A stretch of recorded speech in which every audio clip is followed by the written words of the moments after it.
A little girl called the alien dragon cute. What happened next shocked everyone. The chaos of emergency sirens howled through the narrow streets of Terran Outpost 7, a small colonial settlement balanced on the edge of a hostile alien forest. Warning lights flashed red across prefab walls. Evacuation drones barked orders, and panicked colonists rushed toward the central bunker with armfuls of belongings and wide, frightened eyes. Hit that subscribe button and tap the bell icon so you never miss our latest uploads. In the middle of that confusion, 6-year-old Lily Morgan stood alone in her family's garden. Her bare feet pressed into warm soil, a half-finished drawing tablet forgotten at her side. She squinted toward the tree line, not in fear, but in open curiosity. Something had moved out there. From the shadows of the forest, a strange figure crawled into the harsh sunlight. It was sleek and sinuous, moving with a predator's quiet confidence. The Venturi were the stuff of horror briefings and military training sims. Apex predators known across human space. Their natural weapons were the envy of any weapons designer. Razor-edged claws, acidic blood, neurotoxic spines, and armored scales that could shrug off most conventional fire. They were cunning, coordinated, and utterly merciless in every recorded encounter. Adult Venturi stood over 9 feet tall, towering nightmares wrapped in iridescent armor. Their young, however, were whispered about with even more fear. Smaller, faster, less controlled. All of the lethal biology, none of the restraint. Several human colonies had fallen to Venturi hunting packs in a matter of days. Tactical reports called them a Class 1 existential threat, which made the scene in Lily Morgan's garden all the more impossible. The creature that padded toward her was undeniably a juvenile Venturi. Its scales shimmered in the white sunlight, an oily rainbow sliding across its body when it moved. For luminous eyes tracked Lily's every shift and breath. Its mouth, lined with 3 rows of jagged teeth, opened and closed in a slow, reflexive motion, tasting the air. Spines along its back rose and fell with each breath, dripping faintly with a clear venom that could drop an adult human in seconds. Every line of its body screamed danger. Every entry in the xenobiology database said, run, hide, or die. Lily just tilted her head. Not far away, Captain James Barrett of the Colonial Defense Force crashed through the underbrush, plasma, rifle shouldered, armor smeared with forest dust. He'd tracked the juvenile from the burning remains of a Venturi nest, one his unit had bombed to slag only minutes before. He'd pushed himself past exhaustion to follow the fleeing blip on his tracker, chasing it right into the colony's residential sector. He burst into Morgan family yard, combat reflexes already lining up the shot he knew would be too late. The juvenile was mere steps from a child. His finger tightened on the trigger. What happened next made every briefing he'd ever received about the Venturi feel like a bad joke. Lily's face lit up like she'd just spotted a puppy. She clapped her small hands together, practically bouncing in place. "You're so cute," she said, voice bright with delight. The juvenile Venturi froze. Its threat display flattened. The spines along its back relaxed slightly, folding closer to its armored body. Its eyes blinked rapidly, as if its brain had just hit an error it didn't know how to process. It tilted its head to the side in a strangely inquisitive motion, staring down at the tiny human who hadn't screamed or run or begged for help. Captain Barrett didn't breathe. His scope stayed locked on the junction between the Venturi's eyes, the quickest killing shot he knew. If it lunged, he'd fire, even if it meant hitting the girl as well. He hated that calculus, but he'd made it before. Lily, meanwhile, took a step closer. "Can I pet you?" she asked, not waiting for an answer from the apex predator that could liquefy her in seconds.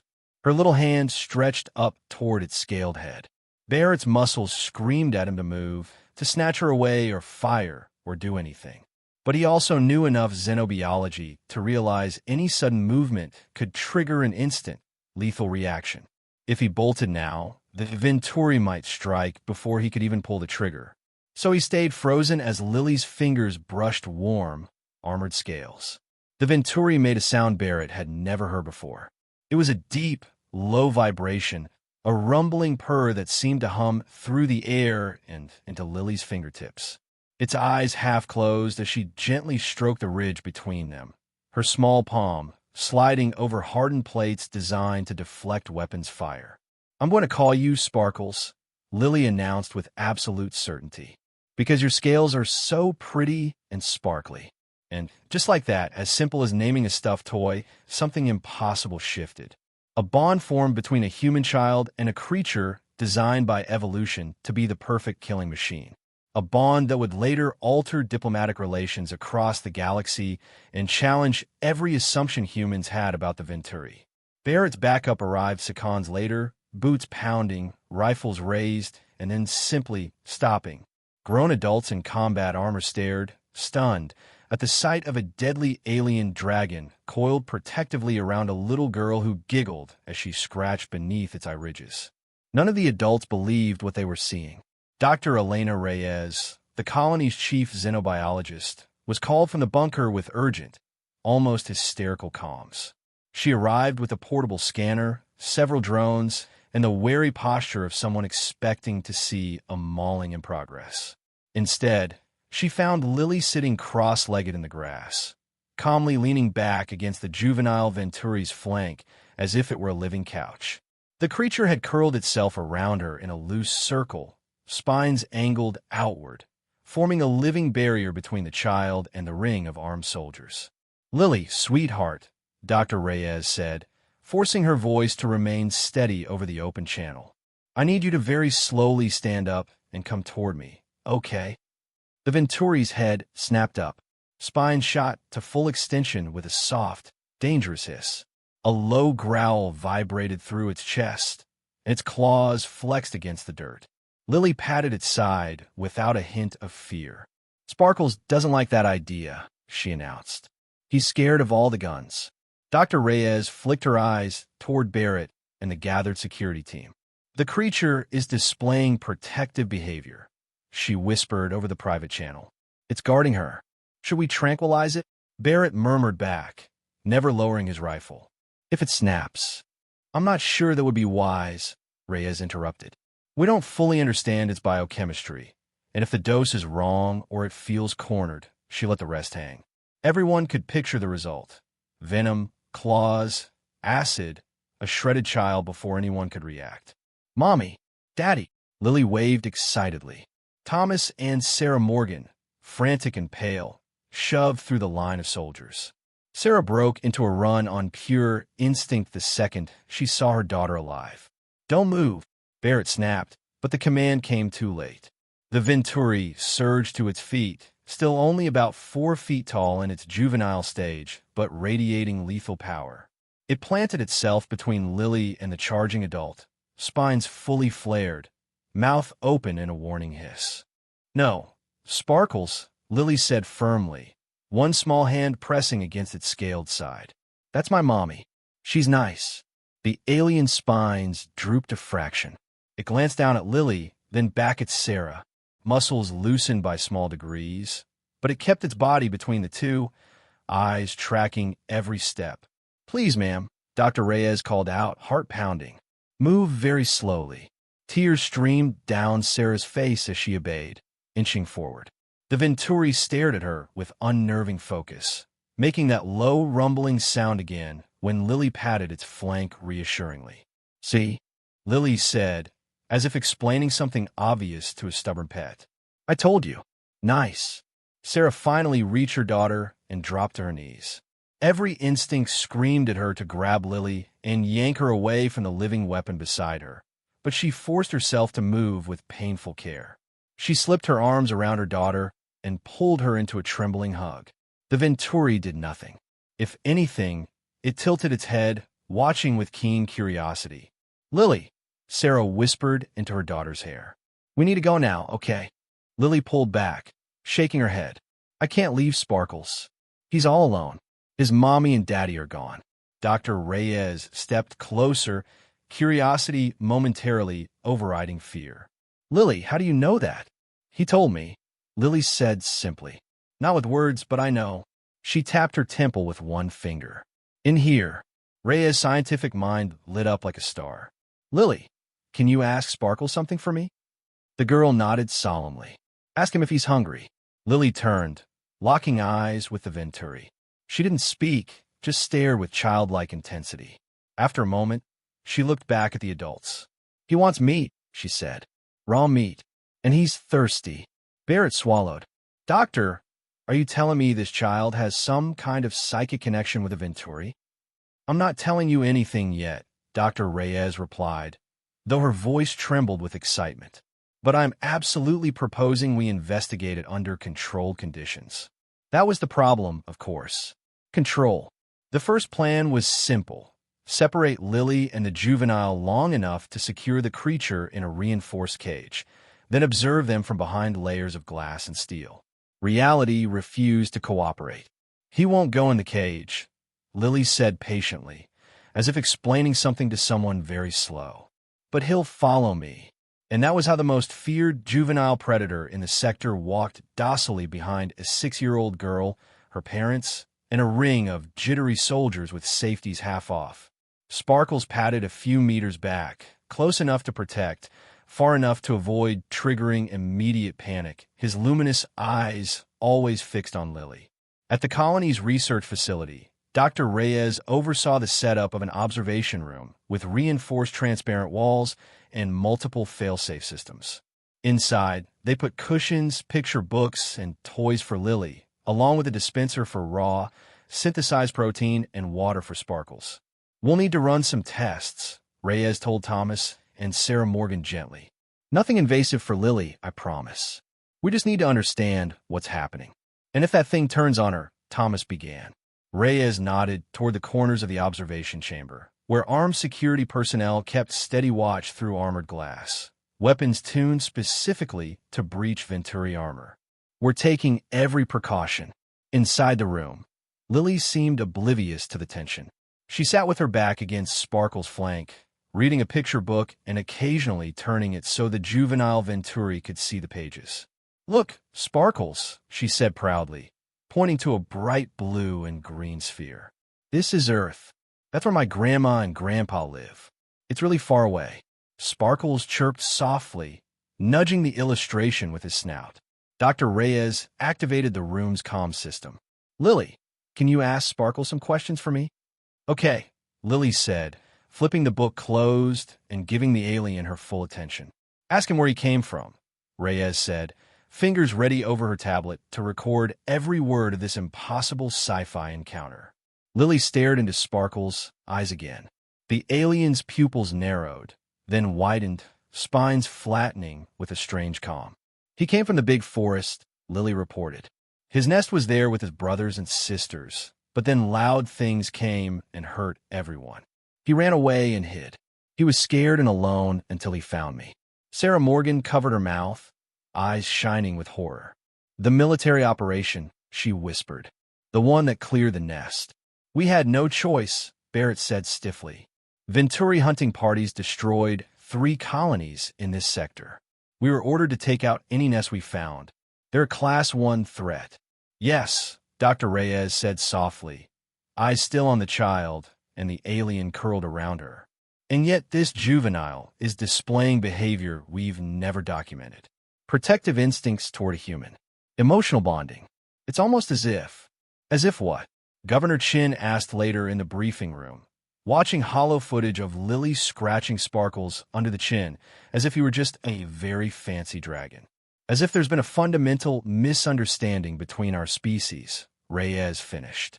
Over the following days, a strange new routine unfolded at Terran Outpost 7. Lily spent most of her waking hours in the observation room with Sparkles. She returned to her parents' quarters at night to sleep, but only after Sparkles had inspected the door, the bed, and the hallway with almost comical seriousness. If anyone tried to separate them by force, the juvenile Venturi's spines rose and the protective growl began, so the adults learned quickly. If Lily went somewhere, Sparkles followed. Security personnel rotated in shifts outside the reinforced glass, weapons always ready. At first, their knuckles were white on their rifles. By the end of the first week, some of them found themselves unconsciously relaxing, just a little. Dr. Reyes ran a battery of non-invasive tests. Brain scans, behavioral studies, acoustic analysis. The most startling results came from the neural imaging. "Look at this," she told Governor Chin, projecting overlapping scans into the air. "This is Lily's brain activity when Sparkles is calm and content. See these patterns in her limbic system? Now here's Sparkles' neural activity at the same time. The patterns mirrored one another with eerie precision. There's a synchrony between them," Reyes explained. "Not exactly telepathy as we define it, but something like emotional resonance. Lily's brain is picking up Sparkle's emotional states and translating them into concepts she can understand. And Sparkle's brain, she switched the projection. Venturi brains had always looked like chaotic lightning storms on scans. Now new pathways were lighting up, branching and reorganizing. It's adapting," Reyes said, barely containing her excitement. "He's rewiring to understand her better. These structures weren't this active in any previous Venturi scans. It's like he's learning to think in a more human-compatible way." The implications were staggering. If Venturi neural structures were that plastic, maybe the species wasn't locked into pure predator-prey dynamics. Maybe, under the right circumstances, they could learn something close to empathy. Captain Barrett remained skeptical. "We're talking about one juvenile," he pointed out during the same briefing. "Adults have never shown anything like this. They've butchered thousands of colonists. Are we seriously considering that all of this might be a giant misunderstanding? Have we ever tried to approach them the way Lily did?" Reyes countered. "Or have we always turned up with orbital strikes and heavy weapons?" Barrett's jaw tightened, but he didn't answer. The debate ended abruptly when the alarm sirens began to scream again. In the command center, hollow displays flickered to life, showing multiple heat signatures moving rapidly through the forest toward the colony. "Big ones." Venturi, one of the sensor techs reported, voice tight. "Adult specimens. At least 5, maybe more behind the first group. They're moving in coordinated formation." "They're coming for the juvenile," Barrett said immediately. "They've tracked him here." He turned to Governor Chin. "We need to activate automated defenses and hit them at range. Now, while they're still outside the perimeter." Chin stared at the fast-approaching blips, thoughts racing. The footage from the observation room replayed in his mind. Lily laughing as Sparkles chased a hoverball, the juvenile curling protectively around her as she napped, the strange, gentle purring sound it made when she patted its scales. "Hold fire," he said. "Governor, hold fire." Outside, in the observation room, the mood shifted with the sirens. Sparkles jerked upright, spines flaring, eyes fixed on some point far above them that he could sense but not see. "What's wrong?" Lily asked, scrambling to her feet. The juvenile emitted a series of sharp clicks and hissing sounds, agitation rolling off him like heat. "Your family?" Lily asked, eyes widening with sudden joy. "Your family is coming?" Sparkle's body language confirmed it. Fear and hope tangled together in the emotional echo Lily felt in her chest. "It's okay," she whispered, stroking his scales. "They're just loud noises. Don't be scared." The door swished open, and Dr. Reyes stepped inside, breaking every rule she'd helped write. 2 security officers moved to follow her, but she held up a hand. "Stay there," she ordered. "If you rush in, we'll all be dead before you can blink." She turned to Lily. "Sweetheart, we need to move you to a secure location." Sparkles immediately stepped between them, spines shooting up, throat rumbling. "No, Sparkles," Lily said in that firm little voice that somehow reached him in places plasma fire couldn't. "Dr. Elena is my friend." The juvenile spines eased, but he kept himself between Lily and the door. "Lily," Reyes said urgently, "more Venturi are coming. Big ones. They might be dangerous." "I know," Lily replied calmly. "Sparkles told me. His family is coming to find him." Her expression darkened, shadows of an understanding far older than her years crossing her features. "They're scared, too. They think we hurt their babies." Reyes stared at her. A wild, dangerous idea formed. "Lily, do you think you could talk to the adults the way you talk to Sparkles?" Before Lily could answer, Barrett's voice crackled over the facility's speakers. All personnel to emergency shelters. This is not a drill. Repeat, this is not a drill. Outside the colony, the adult Venturi came into view, emerging from the forest like living tanks. They towered nearly 10 feet tall, armored scales gleaming in the harsh light, every line of their bodies radiating lethal power. There were 5 in the leading group, moving in tight, purposeful formation. The one in front bore long, pale scars across its chest and face, signs of countless battles. In the command center, every camera feed tracked them. "Governor," Barrett said, voice hard, "this is our last chance to hit them before they reach the perimeter. Once they're in close, collateral damage goes through the roof. We need to deploy the defense grid." Chin's fingers hovered over the authorization interface. He saw Lily in his mind again, sitting in a ring of toxic spines like it was the safest place in the world. "Not yet," he said quietly. "Not unless they attack first." The room erupted with protests. "You're risking the entire colony. This is insanity." "Enough," Chin snapped. "We've been at war with these beings since first contact, and how much do we actually understand about them?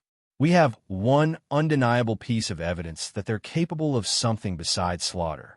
I won't start another battle if there's even a chance we can talk first." Dr. Reyes burst into the command room, slightly breathless. "Governor, I have a proposal," she said. Barrett groaned. "Please tell me it doesn't involve the child." "Let Lily attempt communication," Reyes said anyway. The protests were louder this time, sharper and more personal. "You can't risk a child. She's not a tool. She's a little girl." Governor Chin held up a hand. "Explain, Doctor." "Sparkles has formed some kind of neural bond with Lily," Reyes said quickly. "Her brain patterns sync with his. She reads his emotions. He's learning to process hers. If she can connect with the adults through Sparkles, even enough to calm them or make them pause, she let the possibilities hang. This might be our only chance at real contact that isn't a battlefield. And if they see her as a snack instead of a diplomat." Barrett countered. "Then we use the defense systems," Reyes shot back. "But if we fire first again, there may never be another opportunity like this. Ever." Before anyone could respond, Lily's voice came over the comm network, accidentally patched through from the observation room. "Mom? Dad?" she asked. "Sparkles says his family is worried. They think we hurt him. I can tell them we didn't." Sarah and Thomas Morgan, who had been standing in silent horror at the back of the room, flinched. "Lily, sweetheart, it's too dangerous," Sarah said, stepping toward the console as if she could somehow reach her daughter through it. "But Sparkles will protect me," Lily replied, as if that was the most obvious solution in the world. "He promised." The room fell quiet. None of the adults believed a Venturi could promise anything. But every person in that room had seen Sparkles step between Lily and danger without hesitation. "The adult Venturi will reach the perimeter in 10 minutes, Reyes said softly. "We have to decide now." Chin turned to the Morgans. "She's your daughter," he said. "The decision has to be yours." Thomas felt like his heart was being ripped out. He looked at the holograms of the advancing Venturi, then at recorded footage of Sparkles curling around Lily's sleeping form. His voice shook, but when he spoke, it was steady. "If we do this, and I'm not saying we are, I want every possible layer of protection for Lily. I'm going with her." "As am I," Sarah said instantly. Reyes nodded. "You'll have full armor, remote trigger shields, and a full security team in concealed positions. Captain Barrett will coordinate." Barrett didn't like it, but he was a soldier. "If a Venturi twitches the wrong way," he said, "I pull her out and we melt them." The plan was insane. It was also the only thing that felt even slightly right. A short time later, an open transport rolled slowly toward a designated clearing just outside the colony's perimeter. Lily sat between her parents, fingers laced with her mother's, Sparkles loping easily alongside the vehicle like a living shadow. Dr. Reyes sat opposite, recording every detail for the xenobiology archives, and if they survive, for history. "What's he saying, sweetheart?" Sarah asked, glancing nervously at the juvenile Venturi's shifting spines. "He's telling me about his family," Lily said. "The big one with the scars is the leader. Like a daddy, but for everyone. He's really old and really smart. Reyes' fingers flew over her tablet. Hundreds of hours of dangerous fieldwork had never produced this level of insight into Venturi's social structure. And here it was pouring out of a 6-year-old girl as if she were narrating a bedtime story. In their helmets, Barrett's voice crackled. The adult Venturi have changed course. They're heading straight for your position. ETA, 3 minutes. Stay in the open. We need clear lines of sight. The vehicle rolled to a stop in the center of the clearing. Lily hopped down first, small boots crunching in the dry grass, Sparkles immediately stepping to her side. Her parents followed, more slowly, Dr. Reyes at their shoulder. Captain Barrett and his team took up hidden positions around the clearing, weapons trained, fingers tense.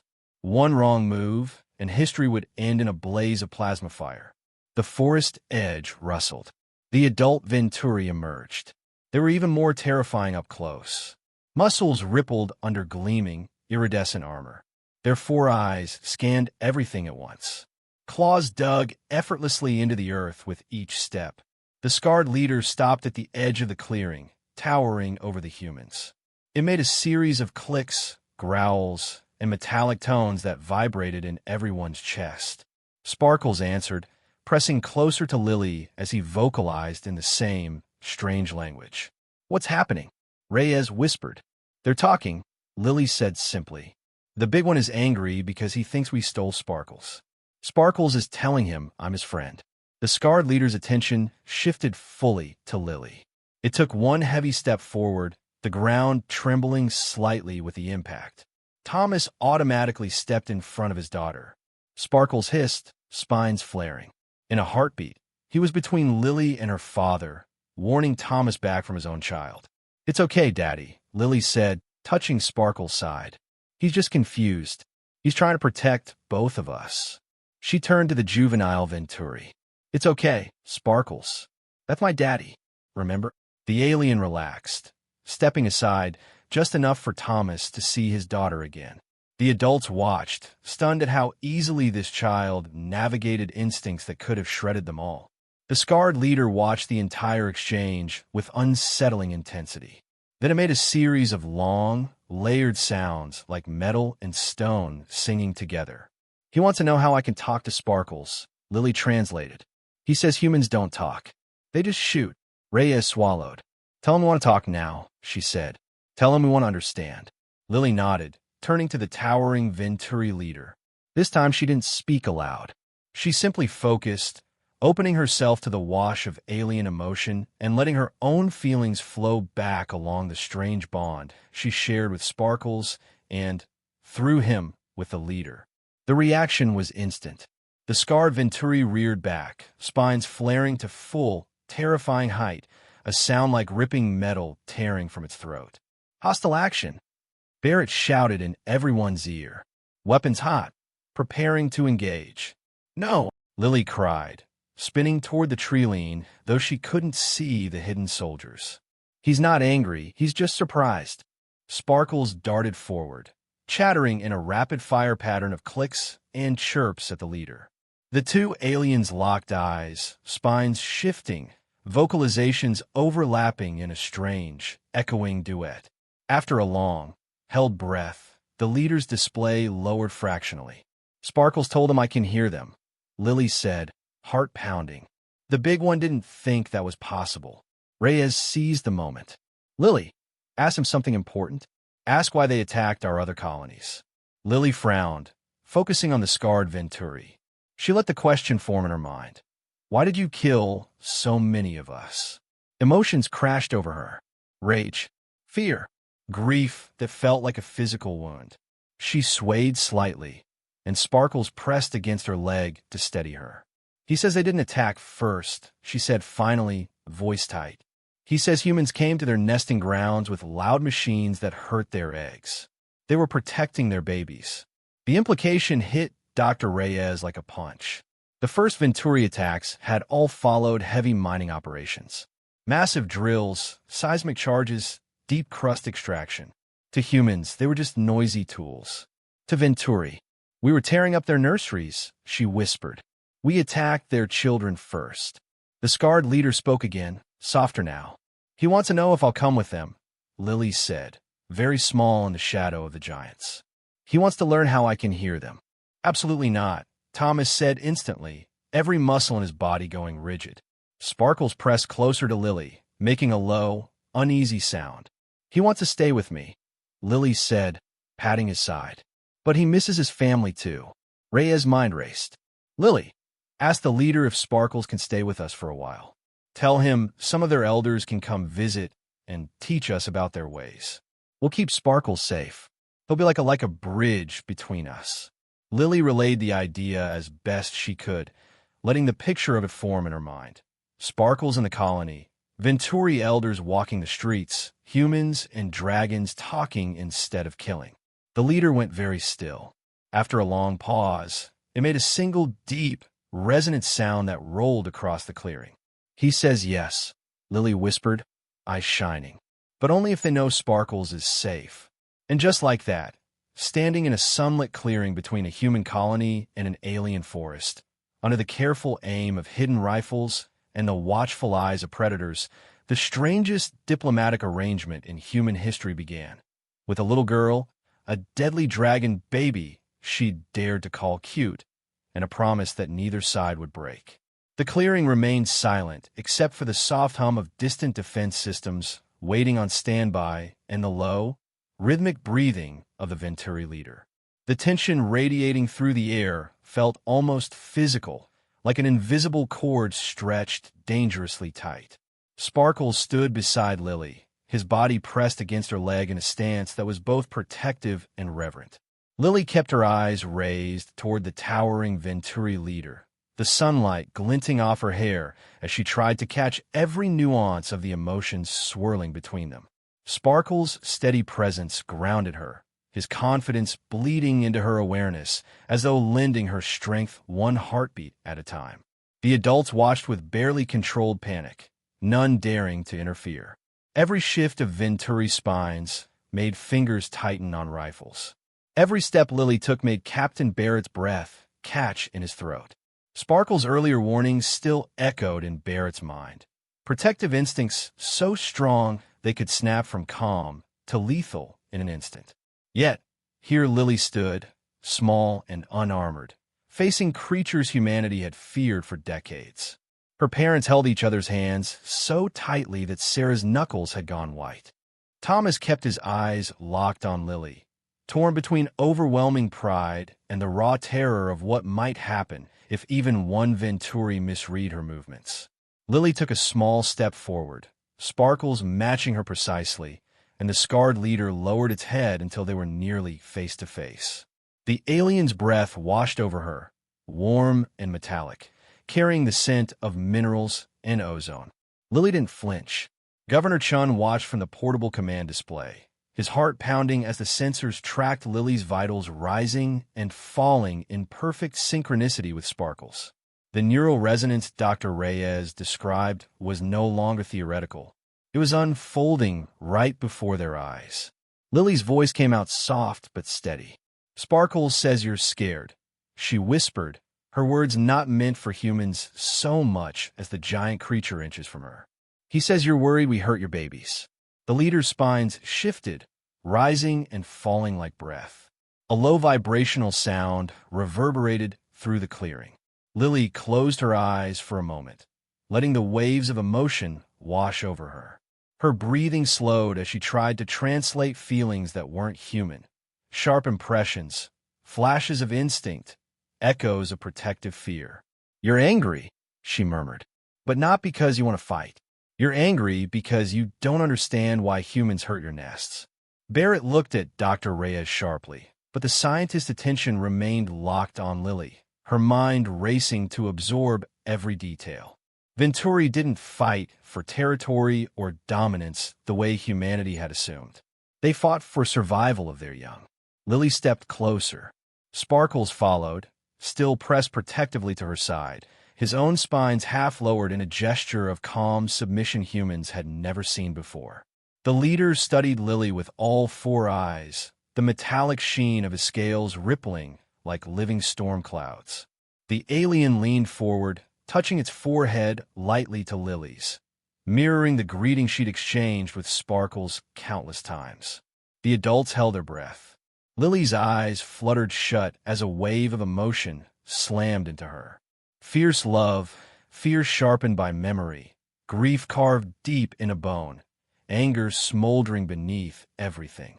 She saw flashes that weren't hers, eggs glowing softly in the dark warmth of underground chambers, hatchlings chirping softly, adults encircling nests in protective formation.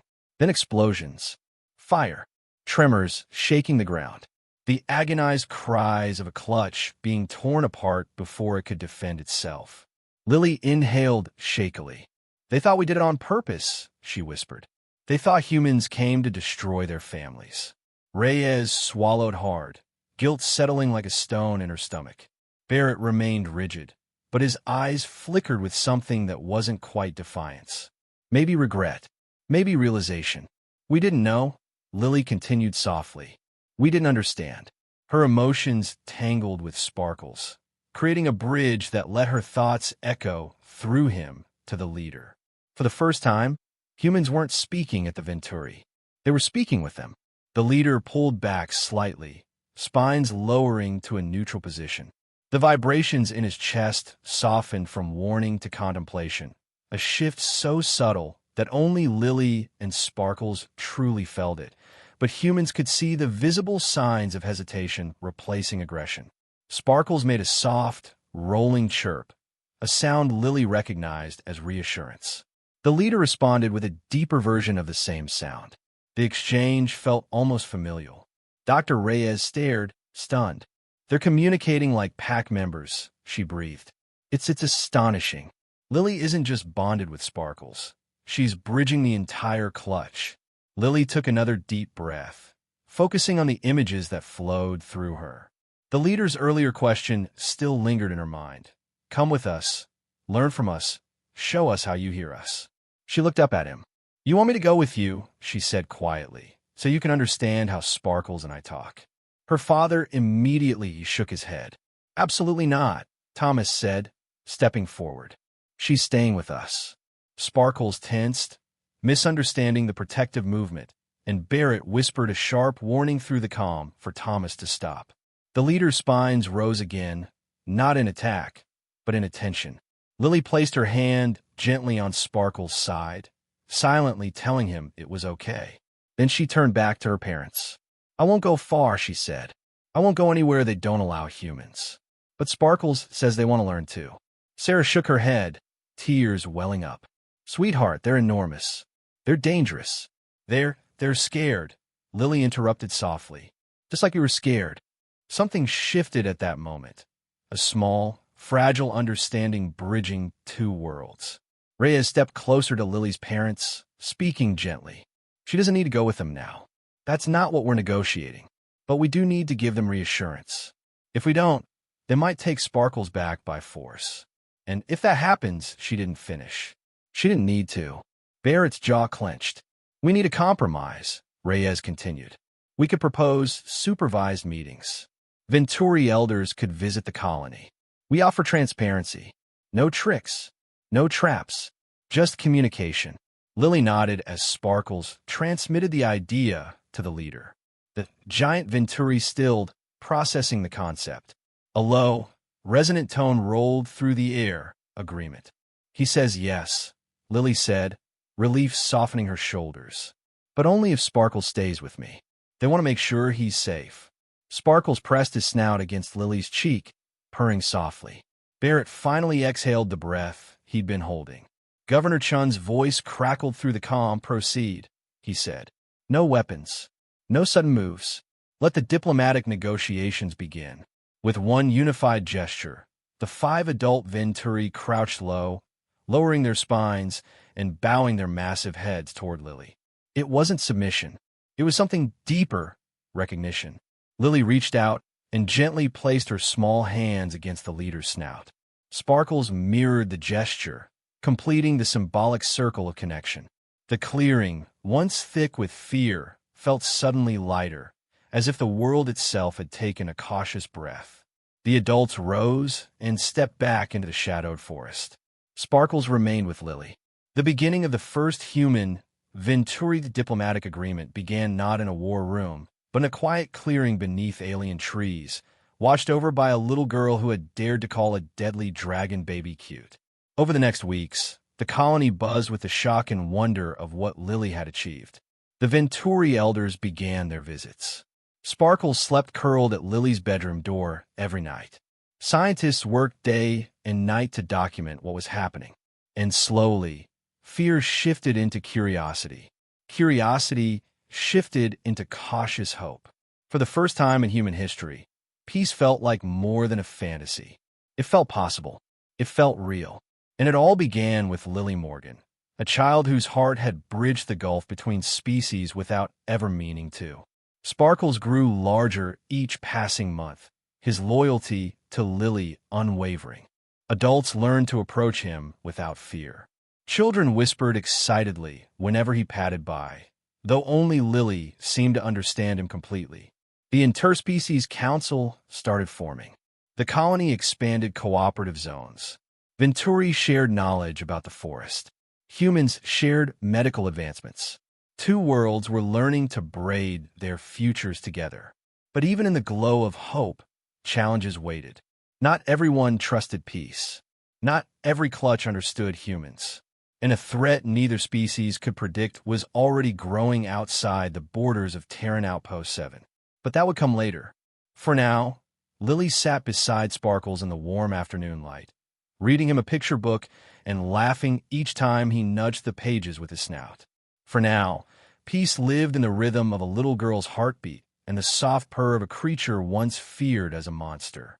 And for now, that was enough. The weeks following the first Venturi human agreement passed in a strange mixture of tension, wonder, and an ever-growing sense that history was quietly rewriting itself in the halls of Terran Outpost 7.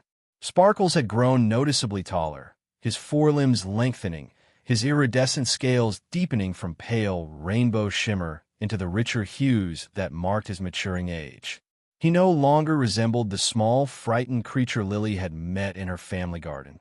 Yet with every inch he grew, his devotion to her only seemed to deepen. Wherever Lily walked, Sparkles shadowed her steps.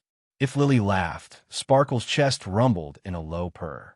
If Lily cried, even a little, Sparkles pressed close, curling around her with gentle, protective weight as though to shield her from the entire world. His presence had become so normal that the colonists eventually stopped flinching each time his claws tapped across the flooring. Life found a new rhythm, one shaped by the constant soft exchange of alien and human understanding. Venturi elders visited the colony in scheduled rotations. At first, their arrival caused mild panic. Sirens had to be deactivated manually because the security systems still labeled Venturi as critical threats. But when the first elder, an enormous female with scales as black as volcanic glass, stepped into the colony square and made a soft greeting trill toward Lily, crowds slowly gathered to watch. Lily had grown, used to being the focus of attention. Children whispered her name with awe, adults followed her with cautious hope, and Governor Chun now consulted her on every diplomatic matter involving the Venturi. She never let it go to her head. She simply held Sparkle's side gently and listened. Dr. Reyes documented everything, filling endless digital notebooks with observations and theories that grew more astonishing by the day. She studied the Venturi elders' body language, noting how often they mirrored Lily's posture when she spoke. She tested sound frequencies, discovering that Sparkles would modulate his vocal tones subtly in Lily's presence, but shifted into complex harmonics when communicating with adults of his kind.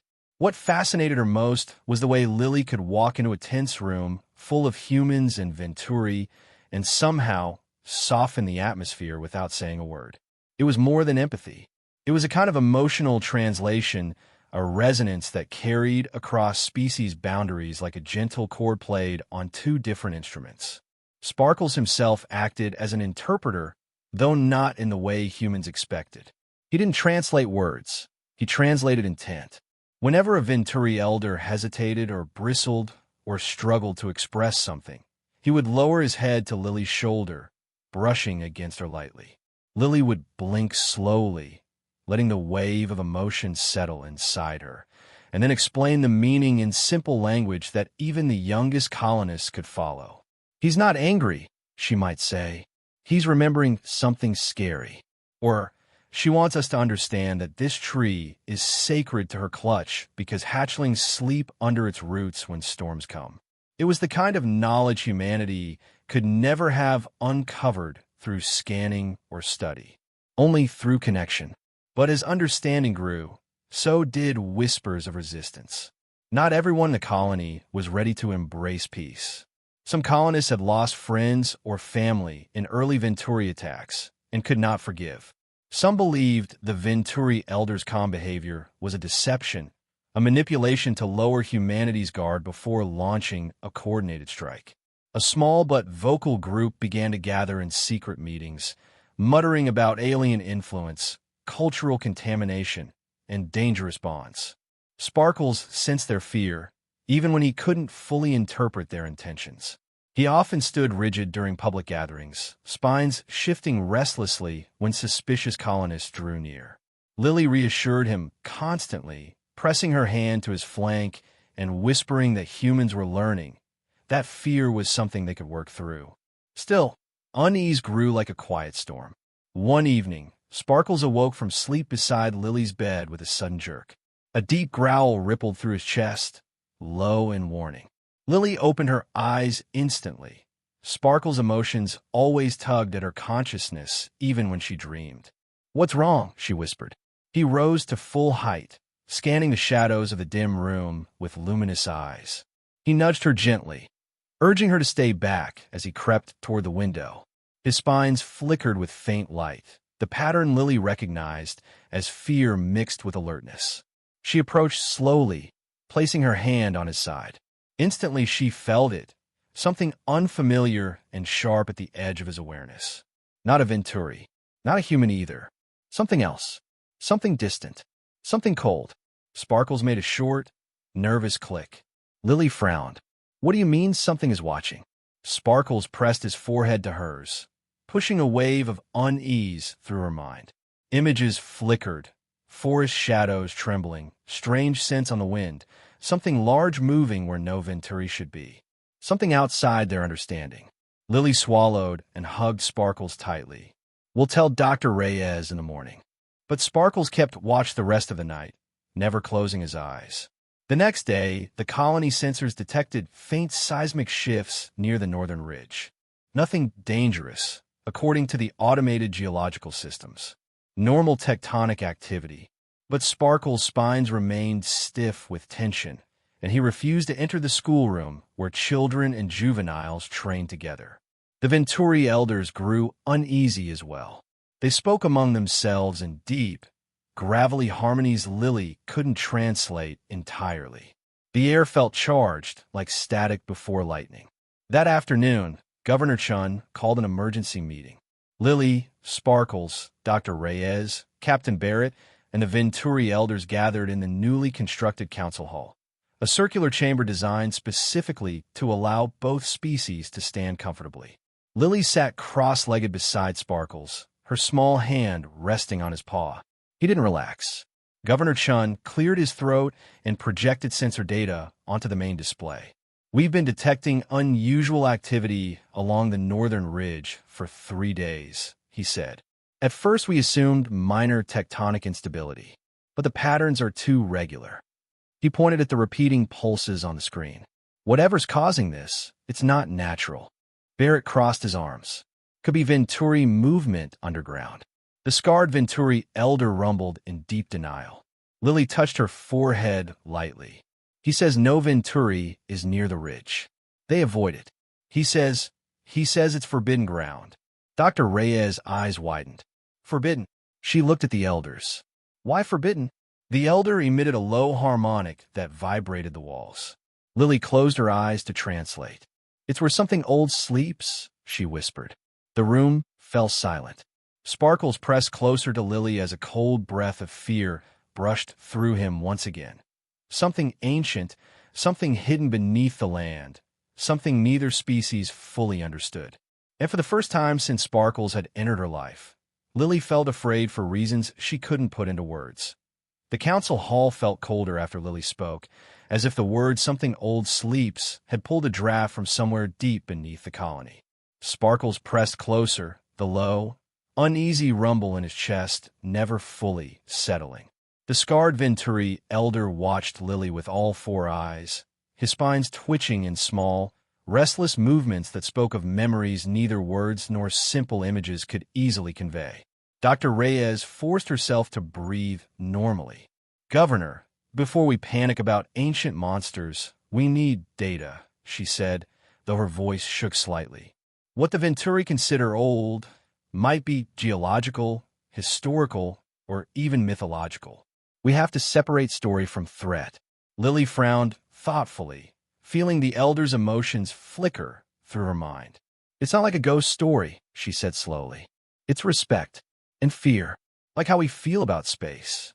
Beautiful, but you can't breathe there." Barrett narrowed his eyes at the seismic data again. Whatever's under that ridge is causing patterns. Regular pulses, repeated intervals. That's not just an old tale. The Venturi elder rumbled again, his tone lower, heavy with a kind of reluctant honesty. "He says his people learned a long time ago not to disturb that ground," Lily translated. "He says it's older than their oldest stories. When Venturi go too close, bad things happen. Tunnels collapse. Heat spikes. Strange sounds in their heads." She shivered and instinctively leaned against Sparkles. "They decided it was better to stay away. So they quarantined the area," Dr. Reyes mused, "like we do with unstable tech or unknown pathogens." Governor Chun rubbed his forehead. "We already have enough problems learning to share a planet. The last thing we need is a third player waking up angry beneath our feet. Then we treat it like a joint hazard," Barrett said. "Venturi and humans both agree. No drilling, no construction, no wandering patrols up there. We put up warning buoys, restrict access, and monitor from a distance." The elder's spines lowered slightly as Lily relayed the plan. Relief washed over her, a tired, grateful release that had nothing to do with battle and everything to do with finally being heard. "He says this is wise," she said. "He says maybe we won't make the same mistakes they did in the past." Governor Chun nodded. "Then it's settled. We'll designate the northern ridge as a protected zone. No one goes there without joint approval. Whatever sleeps there stays sleeping." Sparkle's tension eased, but Lily still felt a faint echo of unease deep in her mind, like a shadow at the edge of vision. She tucked it away carefully. They had enough to handle already. Days turned back into routine. The Forbidden Ridge, as people started calling it, became just another boundary line on colony maps. One more colored zone to avoid. Scientists watched the seismic patterns from a safe distance. The pulses gradually weakened, then stopped altogether, as if whatever lay under the rock had rolled over and gone back to dreaming. With the immediate fear fading, life flowed back into its new shape. The Venturi elders resumed their visits. This time, though, there was a new layer to their conversations, a shared understanding that both species lived on a world that held secrets older than either of them. It made arguments about territory and resource rights feel strangely small. Lily absorbed all of this quietly. She spent mornings and lessons with human teachers and afternoons in shared sessions, sitting in wide rooms with juvenile Venturi and children her age. They practiced simple exercises at first, mirroring movements, echoing sounds, drawing pictures of how they felt instead of trying to describe in language that didn't always translate. Sparkles always stayed close, his presence calming both Venturi and humans whenever tension spiked. It didn't always go smoothly. One day, a young Venturi startled at a dropped metal tool and instinctively flared its spines. The sharp tips sliced the air just inches from a human boy's face before retracting. The room went dead silent. The boy stood frozen, eyes wide, and then began to cry, not from pain, but from the shock of how close he'd come to harm. The young Venturi made a distressed whine, curling in on itself. It hadn't meant to threaten anyone. Its instincts had simply fired faster than thought. For a moment, fear threatened to undo months of progress. Lily stepped between them. She put one hand on the boy's shoulder and one on the Venturi's neck, closing her eyes. The boy's shaking, the Venturi's guilt, the thick tension of everyone watching. It all collided inside her. She spoke softly, mostly for them, but also for the adults. "He didn't want to hurt you," she told the boy. "He was scared, like how you'd jump if someone popped a balloon by your ear." She squeezed his shoulder gently. "You're both okay. See? No blood, no broken bones, just big feelings." She turned to the young Venturi. "And you're not bad. You just got surprised. Next time, try to breathe first." She mimed taking deep breaths, and to everyone's faint disbelief, the young Venturi copied her, chest rising and falling in exaggerated motions. The boy gave a watery laugh. "You look weird doing that," he told the alien without thinking. The Venturi made a chirping sound that Lily recognized as amused embarrassment. It bowed its head slightly toward the boy. An apology. A promise to try again. Adults watching behind the observation glass exchanged glances. Captain Barrett, who had come prepared to rush in, slowly lowered his hand from his sidearm. "I hate to admit it," he muttered, "but she's better at de-escalation than half my security team." Dr. Reyes smiled faintly, eyes still shining with wonder. "She was literally born for this," she replied. Years passed more quickly than anyone expected.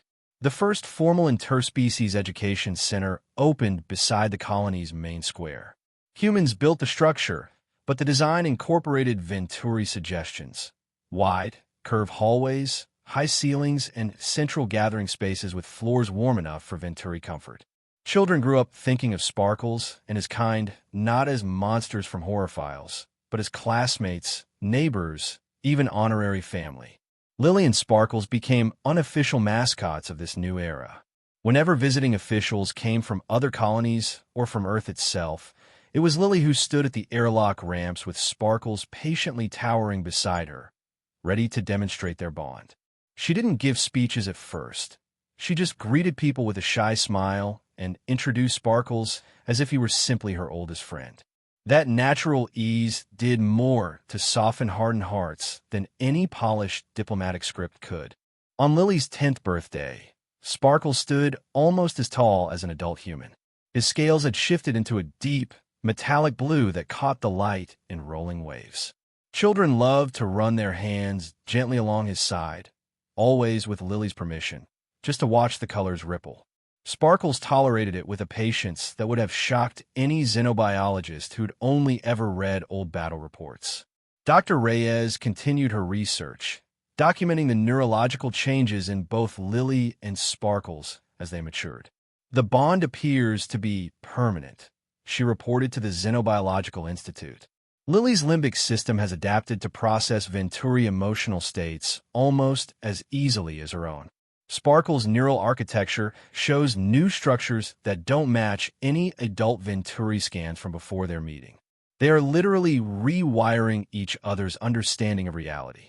At 12, Lily made her boldest request yet. One evening at dinner, she set down her fork, looked at her parents, and said, "I want to visit the nesting grounds." Her mother nearly dropped her glass. "You want what?" "Visit their home," Lily said calmly. "The place where Sparkles hatched.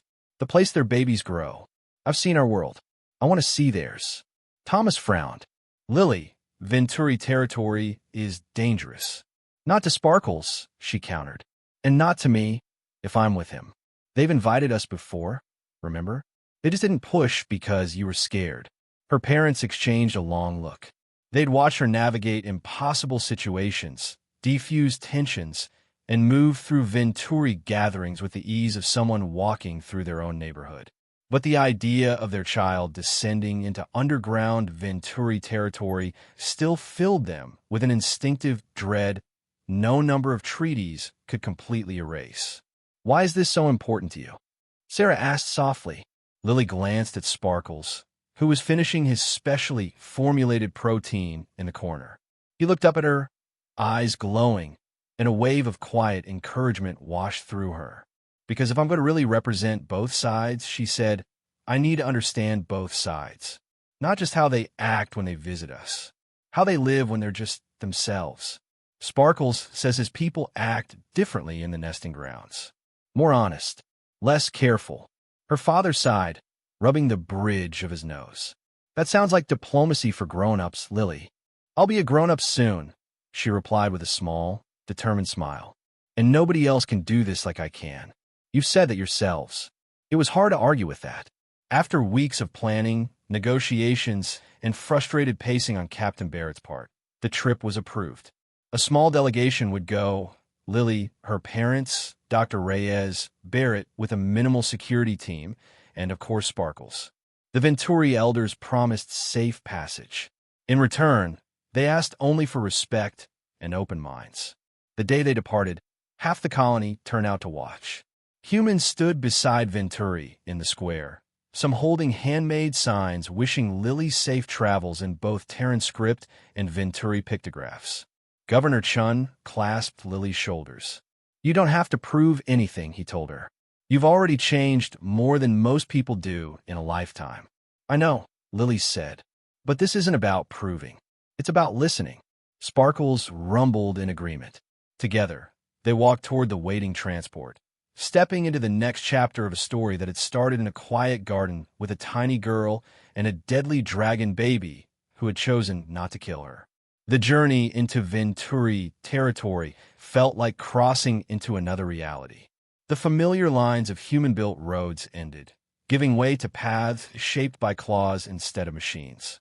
Towering rock formations rose from the ground like the ribs of a sleeping giant, casting long shadows over the landscape. Birds Lily didn't recognize wheeled overhead, their calls echoing strangely against the stone. Sparkles moved confidently, occasionally glancing back to check that Lily and the humans were keeping pace. Venturi scouts flanked the group at a respectful distance, their spines relaxed but eyes alert. Captain Barrett walked with one hand near his sidearm out of habit, though he didn't reach for it. He'd given his word, and despite his misgivings, he meant to keep it. The entrance to the nesting grounds was hidden in a cluster of rocky outcroppings. At first, Lily saw nothing but stone. Then the largest Venturi elder pressed a clawed hand against what looked like a solid wall, and a section of rock pivoted inward on nearly silent hinges. Warm air washed over them, carrying faint scents of mineral-rich soil, wet stone, and something else, soft, almost luminous, like the hush of deep places. Inside, the tunnels glowed faintly with bioluminescent fungi and crystalline growths embedded in the walls.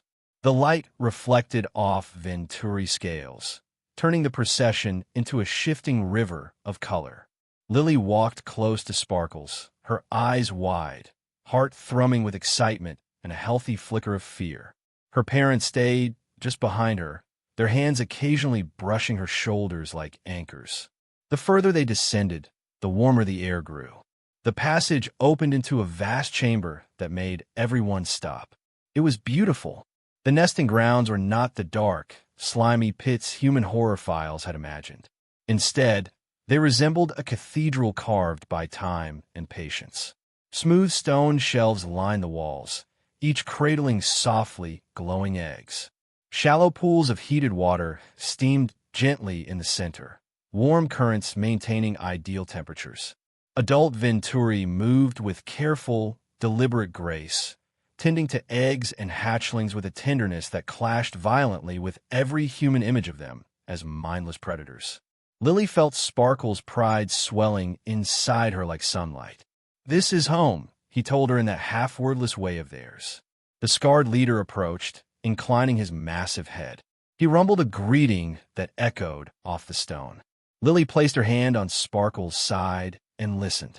"He welcomes us," she translated. "He says no humans have ever been invited here before. He says he hopes you'll see them as more than claws and teeth." Dr. Reyes wiped at her eyes, overwhelmed. "We already do," she whispered. They were shown how hatchlings learn to walk on shelves safe from falls, how older juveniles practice controlled spine movements in designated spaces so they wouldn't injure their siblings.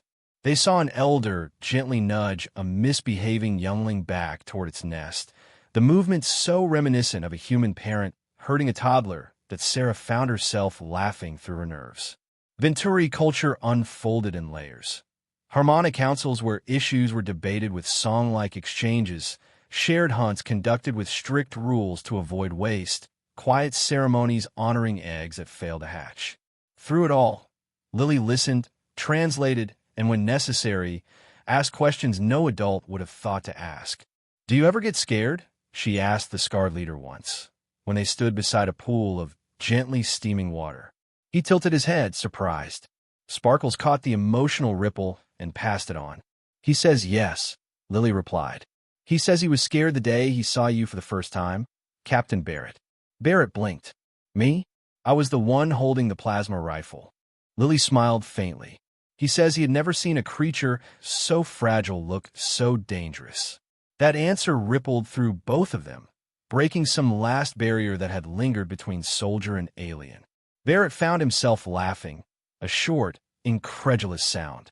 "Fair enough," he admitted. The visit ended with something none of the humans expected, a formal Venturi ritual of recognition. In a large central chamber, adults and juveniles gathered in a wide circle. Lily and Sparkles stood at the center with the Scarred leader.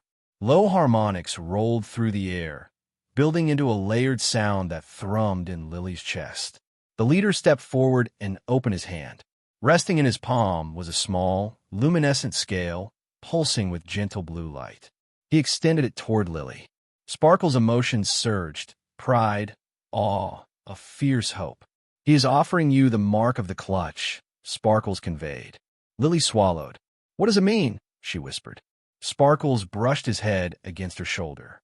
"It means you are Venturi to them. Not by blood, but by choice. It means you will always be welcome in any clutch. It means they will listen when you speak." Her parents watched, torn between fear and a deep, aching pride.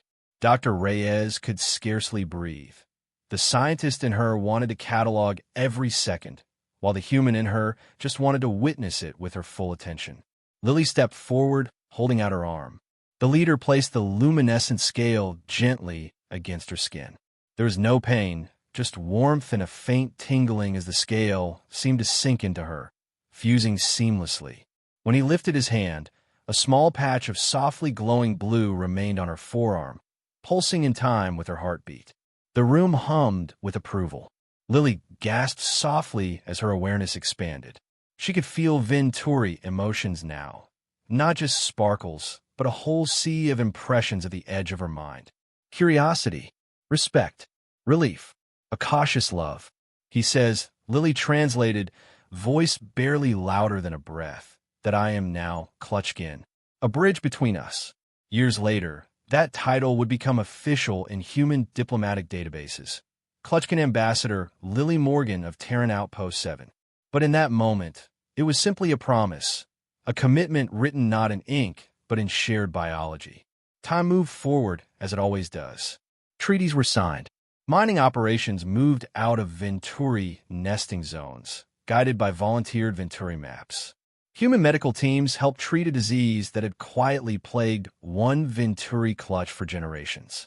Venturi hunting strategies helped humans learn to cultivate native plants more efficiently. The interspecies education initiative spread from one outpost to dozens. Children who had once drawn Venturi as monsters now scribbled pictures of themselves playing games with scaled friends. A new generation grew up knowing fear mostly as something from history files, not from daily life.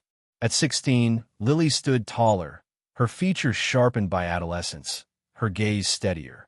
Sparkles towered over her now, 8 feet of controlled power wrapped in shimmering indigo armor. The luminescent patch on Lily's arm glowed faintly whenever Venturi were near, a quiet badge of her place between worlds. On the 10th anniversary of the day Lily had first met Sparkles, the colony unveiled a monument in the very garden where it had all begun. The statue depicted a small girl with one hand outstretched toward a juvenile Venturi, both cast in a metal alloy that shimmered with iridescent hints of color. At the base, an inscription in both Terran script and Venturi pictographs read, "Sometimes peace begins with one word. Cute." Lily stood beside the real Sparkles as the crowd gathered. Humans and Venturi watched together, their bodies casting long, overlapping shadows in the afternoon light. 10 years ago, Lily began, voice carried by portable speakers to the edges of the square. I didn't know anything about treaties or neural resonance or interspecies policy. I just saw someone who looked lost and alone. She smiled gently. I didn't see a monster. I saw a friend I hadn't met yet. Sparkles made a soft, rolling sound. The Venturi in the crowd responded with a harmonious chorus, a sound humans had come to recognize as approval. Sparkles wants you to know, Lily continued, that he thought I was the strangest, most fragile thing he'd ever seen, but also that I didn't smell like fear. Just crayons and dirt. Laughter rippled through the crowd, easing the last remnants of formality. It was in those shared moments, little jokes, mutual embarrassment, honest affection, that the bond between their species truly lived. As the ceremony ended and people drifted away, Lily and Sparkles climbed a gentle rise overlooking the expanded colony. Human buildings and Venturi-influenced structures stood side by side now, their styles different, but somehow harmonious. Did you ever think it would be like this? Lily asked, leaning against Sparkle's side. The powerful creature curled his tail around her legs in a loose, protective loop. Sparkles considered, his thoughts flowing through the bond they shared. He spoke of old stories among his people, tales of hatchlings who saw beyond threat to the pain beneath, of enemies turned into something else through courage and curiosity. Not destiny exactly, but possibility. So we're someone's old story now, Lily said softly. The ones who proved it could be different. Sparkles rumbled with what she had learned to recognize as laughter. Yes, the feeling said, and the hatchlings who hear it will think it's obvious. That's how it should be. The moons rose slowly, bathing the colony in silver light. Lily traced a finger absent-mindedly over the glowing scale in her arm, feeling the steady pulse of Venturi emotions in the distance. Contentment, gentle fatigue, curiosity about tomorrow. Down below, human children played in the square with juvenile Venturi, their shouts and trills mingling in an easy, familiar chorus. None of them remembered a time when the sight of a Venturi had meant sirens and lockdowns. To them, Sparkles wasn't a monster. He was Lily's giant, sometimes grumpy, always protective friend. The deadly dragon baby that a 6-year-old had dared to call cute had never left her side. And because of that, an entire future had changed course. Somewhere, deep under the northern ridge, something old and unknown slept on. Maybe one day it would wake, and when it did, humans and Venturi would face it together, not as enemies forced into alliance, but as partners who had already learned the hardest lesson, that understanding is stronger than fear. For now, though, the only story that mattered was this one, of a child, a dragon, and a simple word that started it all. If you've listened all the way to the end of this story, take a moment to share your thoughts in the comments. Did you feel connected to Lily and Sparkles? Would you have been brave enough to pet a deadly dragon baby? Your feedback, positive or critical, helps shape future stories like this. Don't forget to like the video and subscribe to the channel if you want more emotional sci-fi tales about unlikely friendships, alien worlds, and the kind of courage that starts in small hearts. And if you're ready for another adventure, there's a new story waiting for you on the screen right now. Big hug, and see you in the next one.